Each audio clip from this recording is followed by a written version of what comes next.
Olá a todos, sejam muito bem-vindos. Como já é do conhecimento, a Adufiscar Sindicato está promovendo e iniciando o projeto intitulado Diagnóstico, Política e Programa Sindical de Qualidade de Vida no Trabalho, uma iniciativa que conta com o suporte académico do Grupo de Pesquisa em Ergonomia Aplicada ao Setor Público da Universidade de Brasília. Nesta pequena entrevista iremos conversar com o professor Dr. Rodrigo Rezende Ferreira, professor adjunto do Departamento de Administração da Universidade de Brasília e pesquisador do projeto QVT, Adufiscar, no sentido de sabermos um pouco mais sobre os pormenores do projeto, principalmente no que diz respeito às análises das respostas que os docentes irão dar às perguntas que irão ser formuladas. Professor Rodrigo, muito obrigado pela sua participação e por ter disponibilizado esse tempo para termos aqui uma conversa breve. Bom, Rui, eu que agradeço, né, a recepção e também aqui aproveito a oportunidade para agradecer a Adufiscar, a UFSCar, né, a toda a equipe aí que entrou em contato conosco, agradecer pela oportunidade, né, primeiro de poder estar desenvolvendo um projeto como esse em uma universidade como a UFSCar, né, e depois a oportunidade aqui nesse momento que a gente tem de poder fazer os esclarecimentos necessários, tá bom? Fico à sua disposição. Muito bem, professor. Eu gostaria de começar esta nossa pequena conversa. Você pode nos contar como é que será a análise das respostas obtidas no inventário de avaliação da qualidade de vida no trabalho? Como é que isso vai funcionar? Bom, se vocês repararem, quem participar da pesquisa, né, aqueles que forem responder o diagnóstico, que é basicamente um diagnóstico em formato de questionário, né, que cada um vai autorresponder, né, ou seja, vai responder o seu próprio questionário, vocês vão ver que há perguntas de duas naturezas, né? Perguntas, primeiro, associadas, questões, itens associadas a uma escala de concordância, né? Então, isso vai nos gerar dados de natureza quantitativa, né? E depois perguntas abertas, né? Ou seja, perguntas discursivas, onde o respondente vai ali e escreve um texto a respeito do que está sendo perguntado, né? E isso vai nos gerar ali dados de natureza qualitativa, né? Então, em função da natureza dos dados que temos, nós vamos nos utilizar de técnicas específicas, né? Então, para os dados quantitativos, nós vamos fazer uso das estatísticas, as mais variadas, né? Desde, obviamente, estatísticas descritivas, de investigação do comportamento, das características que os dados possuem, né? E até também estatísticas inferenciais que vão nos permitir aí fazer o cruzamento estatístico, né? O cálculo de intervalo de confiança e de outros indicadores inferenciais a respeito desses dados quantitativos, né? E fazer aí o cruzamento de variáveis que não sejam interessantes, né? E para os dados qualitativos, ou seja, aqueles dados que vocês, né, ou que os respondentes vão nos fornecer por meio de texto, nós também vamos nos utilizar de um programa, né, um software de análise dos dados, onde a gente vai colocar todas essas respostas, né, e ali o software vai também por detrás rodar uma estatística, né, de contagem de palavras, de ligamento de conteúdos, né, de relação de conteúdos produzidos no texto e vai nos retornar ali um resultado para ser interpretado. Tá? Então, basicamente, sim, do ponto de vista mais operacional, a gente vai tratar e analisar os dados dessa maneira, Rui. Muito bem, e após essa análise, como é que será a divulgação dos resultados? Nós vamos fazer a divulgação na UFSCar, basicamente se utilizando de uma estratégia, né, principal, não única, mas principal, né, de palestras de devolutiva, né? Então, nós, uma vez os dados estando coletados, eles vão passar por um período de tratamento e uma vez tratados e elaborados os relatórios de pesquisa, né, nós vamos fazer palestras de divulgação desse relatório de pesquisa, né?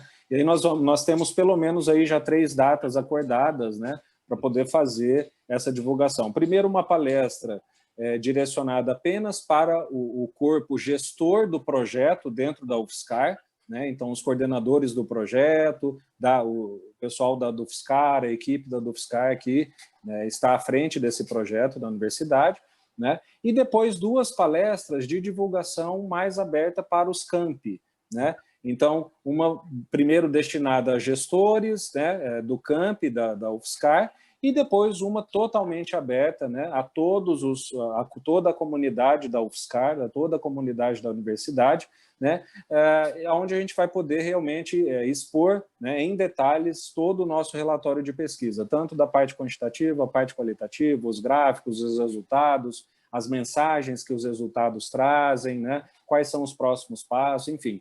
A gente vai se utilizar basicamente aí desses 3 momentos de palestra para poder abordar e dar essa devolutiva dos resultados. Muito legal. E, professor Rodrigo, qual é o prazo esperado após o encerramento do período das respostas para que sejam divulgados esses resultados? A gente já tem um cronograma, né, Rui? A gente está desde o início do projeto trabalhando em cima de um plano de ação que foi delineado, primeiro em conjunto, depois acordado e nesse momento está sendo operacionalizado, onde essas datas e períodos de palestra já estão definidos, né? Então, a gente, finalizando a coleta de dados aí em março, né, a gente vai ter um período de tratamento de aproximadamente 2 semanas, né, para que aí a gente comece as devolutivas em torno aí do início de abril, né, no mês de abril, a gente inicia esse ciclo de palestras dentro da UFSCar, seguindo aí essas etapas que eu falei para você antes. Muito bem, e deixa eu te perguntar aqui, o que é que vai acontecer depois da divulgação? Essa é uma pergunta muito importante, né, Rui? Porque a gente costuma dizer aqui, né, a gente está aqui em Brasília, bem pertinho do governo federal do Brasil, né, onde a gente, em certa medida, percebe que existe uma cultura, né, de que se faz muito diagnóstico só para conhecer a opinião das pessoas, né? E aí, feito aquele diagnóstico, o que se faz é colocado aquilo numa gaveta ou em algum lugar onde aquilo a gente ou não sai ou não se sabe quando, né? Uhum. E a gente tem uma proposta, né, Rui, que você já tem acompanhado de perto, que desde o início nós temos esse cuidado justamente para que o projeto tenha uma solução de continuidade. Como? Depois do diagnóstico, a gente faz uma proposta, né, do que a gente chama de política e programa, né? Ou seja, o projeto que está em curso na UFSCar, ele não é um projeto que vai ter só o diagnóstico, ele já tem atrelado a ele, né, a formulação de uma política, que é uma política de qualidade de vida no trabalho, que é o que a gente pode chamar de política de Estado, né?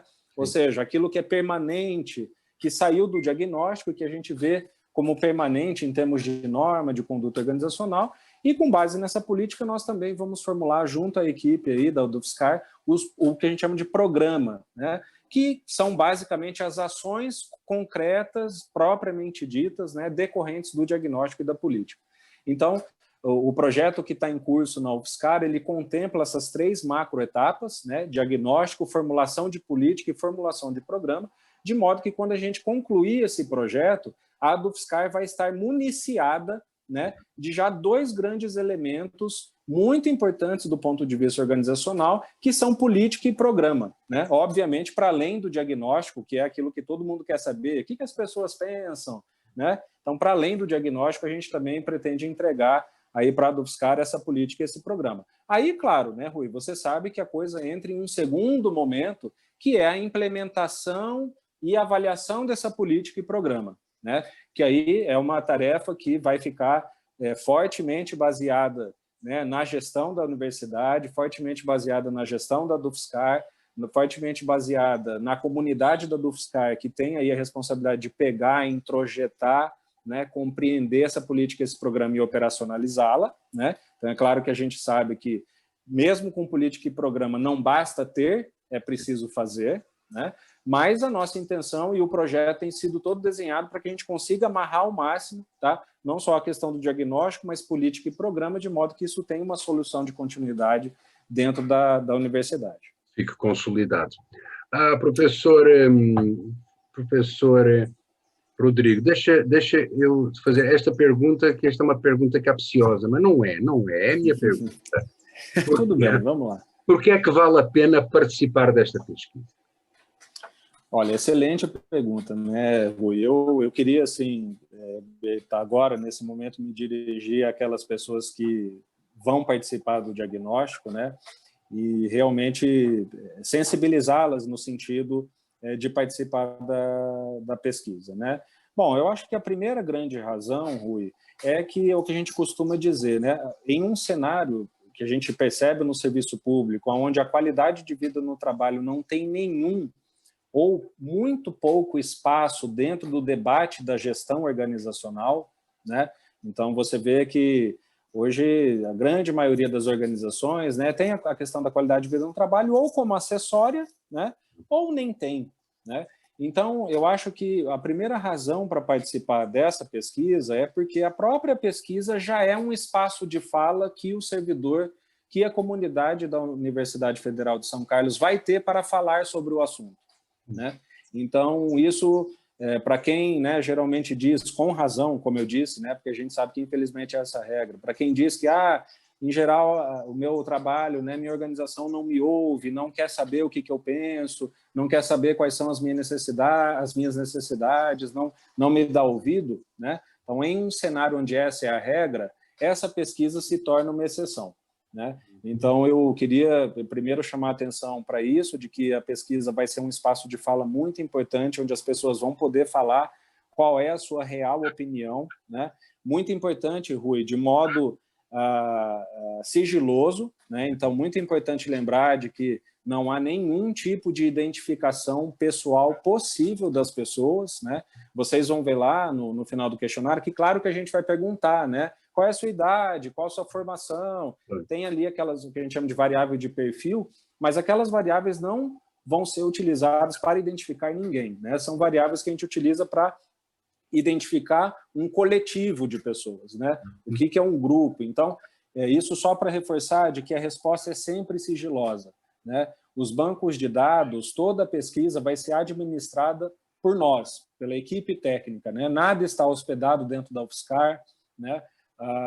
O acesso também aos gestores da UFSCar ele é totalmente vedado, só a equipe de pesquisa tem acesso a esses dados.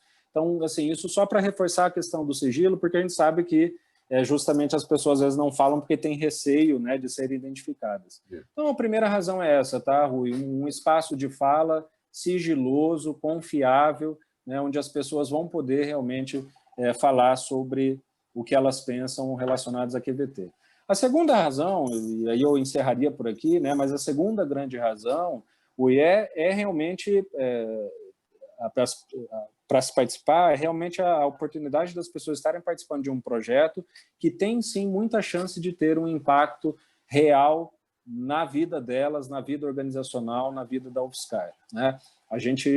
Eu posso citar para vocês aí as nossas experiências aqui, principalmente no governo federal, mas também em governos, né, de nível estadual, municipal, algumas universidades, como, por exemplo, a Universidade Federal do Rio Grande do Norte, onde a gente já teve a oportunidade de desenvolver também esse tipo de projeto, né? E o que a gente nota longitudinalmente, Rui, é que realmente são organizações que têm experienciado mudanças muito positivas no quadro da qualidade de vida no trabalho, né? Então, a gente nota que um projeto construído dessa forma, com uma adesão maciça da comunidade, né? Ou seja, onde a comunidade participa em sua grande maioria, que conta com política, que conta com um programa, em geral, são organizações que experienciam, né, mudanças positivas no campo da QVT. Então, essa seria uma outra grande razão, eu acho que para as pessoas participarem, né, porque vislumbra-se a partir do projeto mudanças concretas no seu ambiente de trabalho. Tá? Muito bem, eu acho que ficamos por aqui. Depois, mais para a frente, teremos outras entrevistas com colegas seus, académicos, e que fazem parte do projeto. E, neste momento, eu gostaria de agradecer a sua participação aqui neste espaço, por ter dado, pelo menos, algumas elucidações e bem importantes sobre a importância deste projeto e desta iniciativa. Professor Rodrigo, muito obrigado. Um grande abraço para o senhor. Muito obrigado, Rui. Eu que agradeço. Boa tarde e um abraço. Um abraço.